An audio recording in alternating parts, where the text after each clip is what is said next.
આકાશવાણી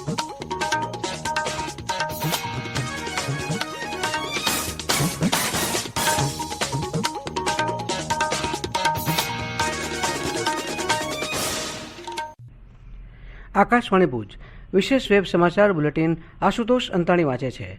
નમસ્કાર. સમાચાર અગાઉ કોવિડ શપથ. વૈશ્વિક મહામારી સામે સમગ્ર દેશ એકજૂટ થઈને લડત આપી રહ્યો છે. તમે પણ અમારી સાથે સુરક્ષા તથા બચાવના 3 સરળ ઉપાયોનો સંકલ્પ કરો. માસ્ક પહેરો, સામાજિક દૂરી જાળવો તેમજ હાથ તથા મોં સ્વચ્છ રાખો. પ્રધાનમંત્રી નરેન્દ્ર મોદીએ આજે વિડીયો કોન્ફરન્સિંગના માધ્યમ દ્વારા સ્વામિત્વ યોજના હેઠળ પ્રોપર્ટી કાર્ડના વિતરણનો આરંભ કરાવ્યો.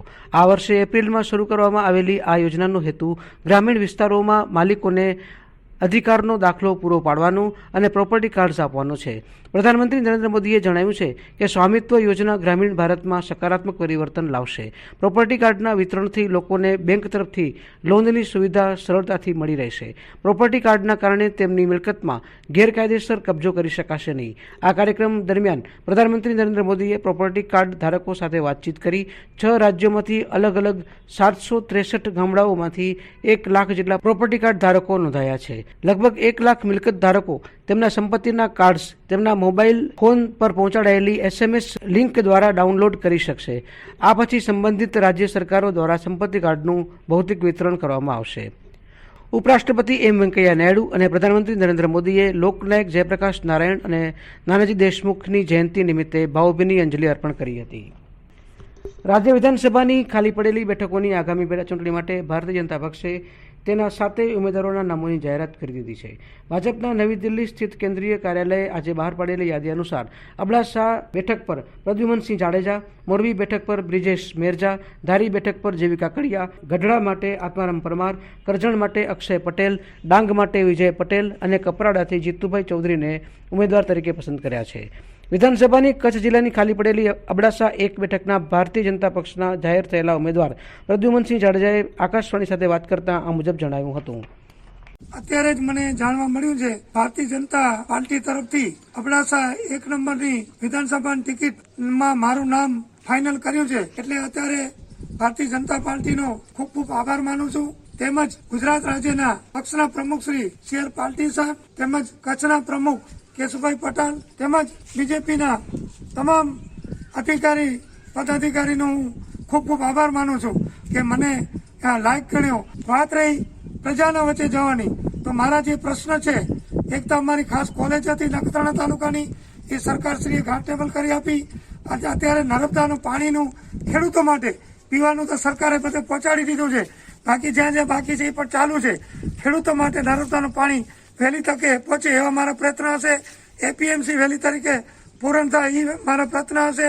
લખપત તાલુકાના ડેયા પર મામલેદાર કચેરી એ પણ જલ્દી થાય એવા મારા પ્રયત્ન હશે. APMC માર્કેટ, ITI કોઠારા એ પણ થઈ ગઈ છે. એવી રીતે સ્થાનિકને રોજગારી મળે. સ્થાનિકોમાં આ જે મકાનો છે દબાણમાં કે ગામો રેવન્યુ નથી ચડ્યા એ પણ ચડે. એટલે અનેક મારા જે વિસ્તારના કામ છે એ ગુજરાત સરકાર અને કેન્દ્ર સરકાર મને પૂરેપૂરો વિશ્વાસ છે એ પૂરણ કરશે. તો એ પ્રશ્નો બધા લઈ જાય છે. તમામ લોકો મને પૂરેપૂરો સાથ સહકાર આપશે એવો મને પૂરેપૂરો વિશ્વાસ છે. હવે આપ કોરોના સામેના પ્રધાનમંત્રી નરેન્દ્ર મોદી દ્વારા શરૂ કરાયેલા જન આંદોલનમાં જોડાવા માટેના સંદેશ સાંભળશો.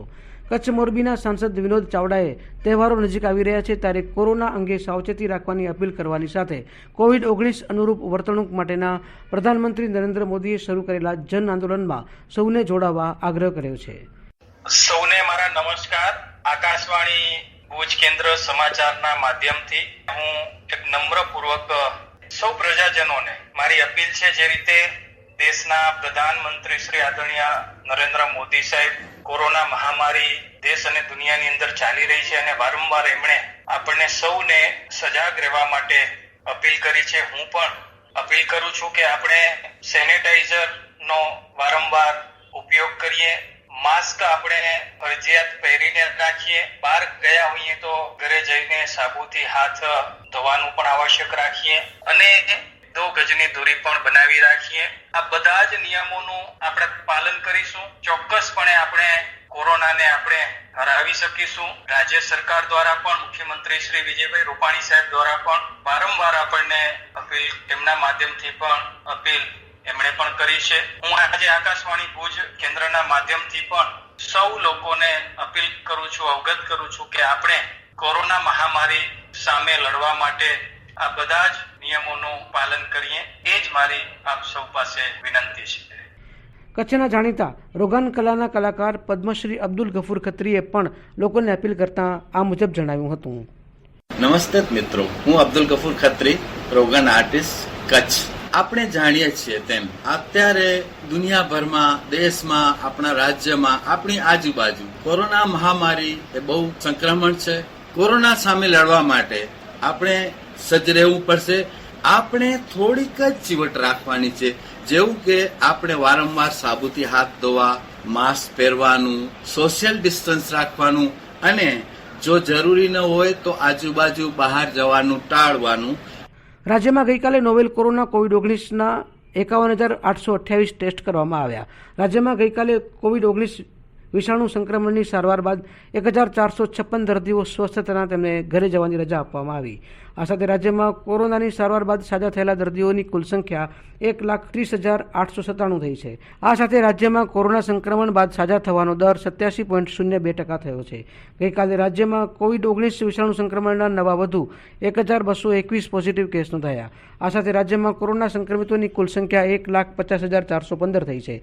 ત્યારે રાજ્યમાં ગઈકાલે કોવિડ સંક્રમણથી વધુ 10 દર્દીઓના મોત થવા સાથે રાજ્યમાં અત્યાર સુધી કોરોનાના કારણે થયેલા મૃત્યુની કુલ સંખ્યા 3,560 થઈ છે. હાલ રાજ્યમાં કોરોનાના સક્રિય પોઝિટિવ કેસોની સંખ્યા 15,958 છે, જે પૈકી 81 દર્દી વેન્ટિલેટર પર છે, જ્યારે 15,877 દર્દીની હાલત સ્થિર છે. કચ્છ જિલ્લામાં ગઈકાલે નોવેલ કોરોના કોવિડ-19 વિષાણુ સંક્રમણની સારવાર બાદ 32 દર્દીઓ સાજા થતાં તેમને ઘરે જવાની રજા આપવામાં આવી. આ સાથે જિલ્લામાં કોરોના સામેનો જંગ જીતનારા દર્દીઓની કુલ સંખ્યા 1,937 થઈ છે. ગઈકાલે કચ્છમાં કોવિડ-19 વિષાણુ સંક્રમણના નવા વધુ 25 પોઝિટિવ કેસ નોંધાવા સાથે જિલ્લામાં અત્યાર સુધીના કોરોના સંક્રમિતોની કુલ સંખ્યા 2,383 થઈ છે. જ્યારે જિલ્લામાં અત્યાર સુધી કોરોનાના કારણે સત્તાવાર રીતે 68 દર્દીના મોત નોંધાયા છે. હાલ જિલ્લામાં કોરોનાના સક્રિય પોઝિટિવ કેસોની સંખ્યા 330 છે. ગઈકાલે જિલ્લામાં સૌથી વધુ ભુજ શહેરી વિસ્તારમાં 9 તથા ગ્રામ્ય વિસ્તારમાં 6 એમ 15 પોઝિટિવ કેસ નોંધાયા હતા. યુએઈ ખાતે રમાઈ રહેલી Indian premier league IPL cricket સ્પર્ધામાં અત્યારે સનરાઇઝર્સ હૈદરાબાદ અને રાજસ્થાન રોયલ્સ વચ્ચે મેચ રમાઈ રહી છે. ત્યારે સાંજે 7:30 વાગે મુંબઈ ઇન્ડિયન્સ અને દિલ્હી કેપિટલ્સ વચ્ચે મેચ રમાશે.